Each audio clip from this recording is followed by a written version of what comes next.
Well, I you know, do. it's really funny because I didn't even think about it. You know, today I was like, oh my gosh, I got to watch part 2.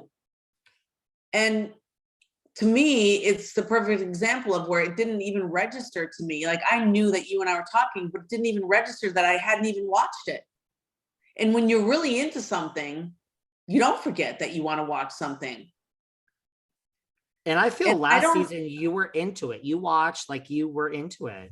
I wanted to see what was going to happen. It was interesting because it was real.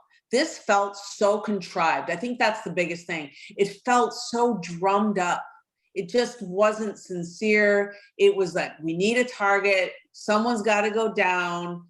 You know, Kathy served it up on a platter with her meltdown in Aspen, and boom, there it is. And they had something to take it off. And I mean, you know, how many times Erika wanted to say, like, you know, no, you all want to talk about my behavior. Well, we're going to talk about everyone, you know, blah, blah, blah, blah, blah. And it was just, it was always about someone's behavior. The whole season was about someone's bad behavior. Yeah, there was no, and that's also a weird thing too, when like you as the producers know you have your whole story and you know it's coming like in the last 4 to 5 episodes. That's just a weird season too. We had a lot of like, even when we were doing the reunion, I was like, oh yeah, that's right, Crystal's eating disorder, that was this season, not last season. I forgot that. Right. And the whole comment against Sutton and that whole thing, which probably wasn't any, I was like, that was this season. It was like, it was just such a strange season. They didn't have anything. Yeah, nothing. because they couldn't be, but in actuality, David, probably because Erika's thing was still really going on, but they couldn't show that, right? They couldn't show it because they had to give her a pass this year because of last year. So they were just waiting for someone to screw up, waiting for some big moment. And, you know, they really do say someone's got to do something. Someone's got to give us something. They look for the storyline. They look for something, and they count on someone somewhere along the way stumbling and making it into something bigger. And it could even be part of them leaking this shit out, because everyone was saying this is so boring. This is so boring. And then, you know, it came out while they were still filming to get people watching. Maybe they leaked it. Listen, I say that all the time. Are we really sure, like, you know, this one, the publicist, are we really sure producers are not leaking this? I mean, Kyle can't say that. That's as bad as Bravo. You can't break the fourth wall.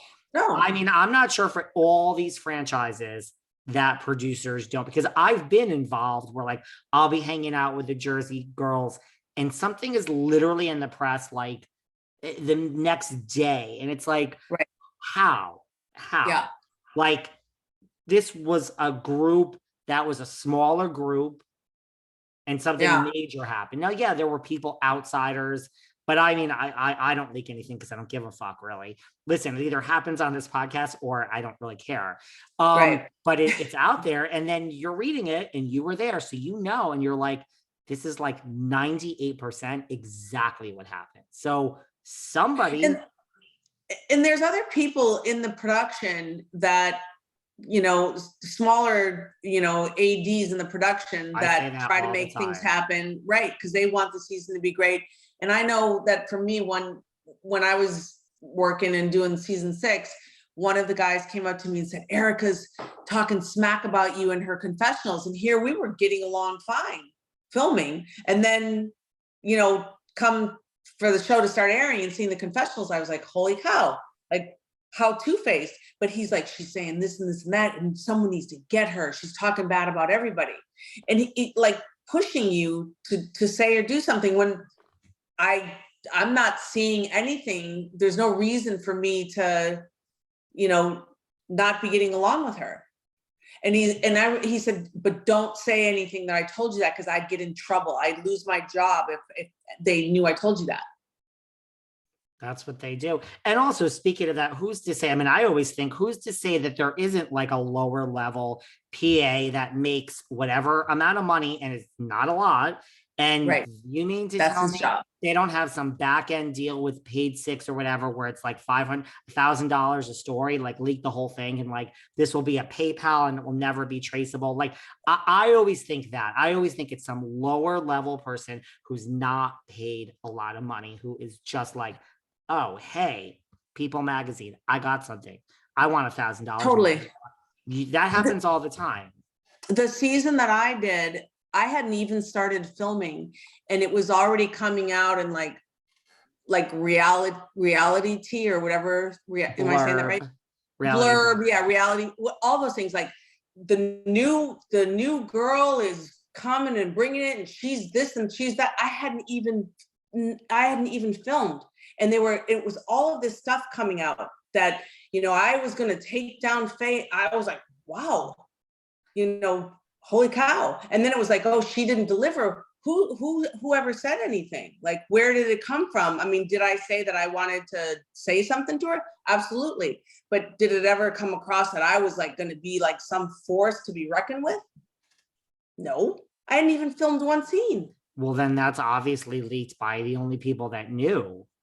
They have to, and they were saying, like they needed, and I don't think they wanted to bring someone in when I was brought in when they were filming because there was nothing going on. They were like, we got to throw another person in here. So yeah. Yeah, that's never a good sign when they're looking for someone like mid-season. Exactly. They have to throw some gas on the fire. Like, someone's got to come in and do something. And then they're putting it out there like, this is going to be someone that's going to blow everything up. And this is like a tornado coming through here. Yeah. And I honestly, I personally think that it's probably someone in the production that stirred it up to get everybody, because no one was loving the season.